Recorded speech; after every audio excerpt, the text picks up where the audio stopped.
নিয়েছি ছানাটাকে আমি ভালো করে ম্যাশ করে নিয়েছি। আজকে তোমাদের আমি ম্যাঙ্গো সীতাভোগ বানিয়ে দেখাবো। তো ছানার মধ্যে আমি 1 চামচ চালের গুঁড়ো দিয়ে দিলাম, অল্প একটু খাবার সোডা দিলাম, আর আমের পাল্প 1 চামচ দিয়ে দিলাম। এবার ভালো করে এটাকে আমি মেখে নেব। রসটা আমি বানিয়ে নেব, তার জন্য আমি 1 কাপ জল দিয়ে দিলাম, আর 1 কাপ আমি চিনি দিয়ে দিলাম, একটু এলাচ দিয়ে দেব। এবার আমি রসটা করে নেব। তেল আমার গরম হয়ে গেছে, এবার এইটা দিয়ে আমি এগুলো ভেজে নেব। দেখো আমি এটা দিয়ে এগুলো ভেজে নিচ্ছি।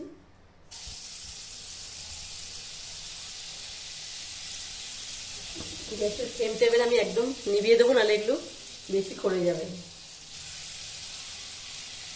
দেখো এইভাবে আমি সবগুলো ভেজে নেব।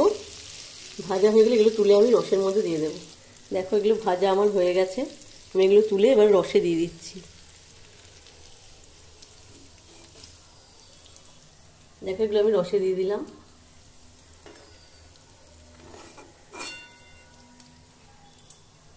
এবার এইভাবে আমি সবগুলো একসঙ্গে ভেজে নেব।